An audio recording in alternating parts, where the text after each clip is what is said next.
ধীরে ধীরে স্বাভাবিক হচ্ছে বিভিন্ন দেশের ভিসা কার্যক্রম। তবে আগের চেয়ে কমেছে পশ্চিমা দেশগুলোর ভিসা দেওয়ার পরিমাণ। আর এখনও পুরোপুরি বন্ধ রয়েছে ভারত ও দুবাইয়ের ভিসা দেয়া।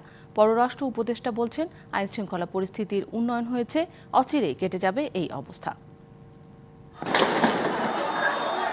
বৈষম্য বিরোধী আন্দোলন বেগবান হওয়া শুরুর পর থেকেই পশ্চিমা দেশগুলো ঘোষণা দিয়ে বন্ধ রেখেছিল নিজেদের কনসুলার সেবা। 16 জুলাই থেকে বন্ধ হয়ে যায় মার্কিন যুক্তরাষ্ট্র, ভারত সহ বিভিন্ন দেশের ভিসা সেন্টার। আগস্টের মাঝামাঝি থেকে মার্কিন যুক্তরাষ্ট্র, যুক্তরাজ্য, ইউরোপের বিভিন্ন দেশ, কানাডা ও অস্ট্রেলিয়া ভিসা কার্যক্রম শুরু করে। তবে এখনও বন্ধ রয়েছে ভারত ও দুবাইয়ের ভিসা কার্যক্রম। বিভিন্ন ট্রাভেল এজেন্সিতে কর্মরতরা বলছেন, ধীরে ধীরে দেশগুলোর ভিসা কার্যক্রম স্বাভাবিক হলেও ভিসা আবেদন এবং ভিসা প্রদান দুই কমে গেছে। 5 অগস্টের পরে এটা খুব বেশি একটা গ্যাদারিং হচ্ছে না।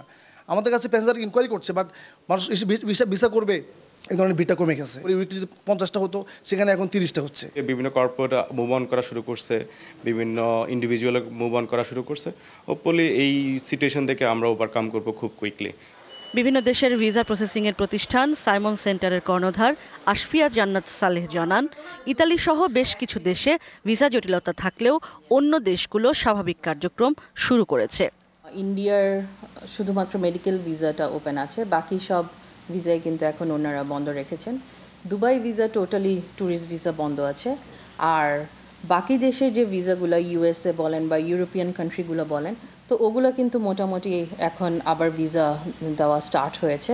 সো ট্যুরিস্টরা অ্যাপ্লাই করলে মোটামুটি যার যার যোগ্যতা অনুযায়ী ভিসা পেয়ে যাচ্ছে।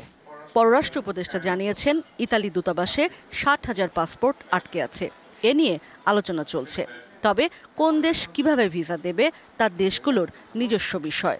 কবে তারা সম্পূর্ণ নর্মাল করবে এটা কিন্তু আমি বলতে পারবো না, ওরা বলতে পারবে।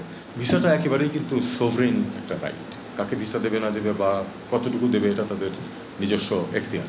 আমরা তাদেরকে অনুরোধ করতে পারি এবং সেটা আমরা করে যাচ্ছি। ইটালিয়ান রাষ্ট্রদূতের কথা হয়েছে, আমি প্রসঙ্গটা তুলেছি যে আমার এখানে সম্ভবত 60,000 পাসপোর্ট আটকে আছে। তবে ভারতীয় ভিসা দ্রুতই স্বাভাবিক হবে বলে আশা তার।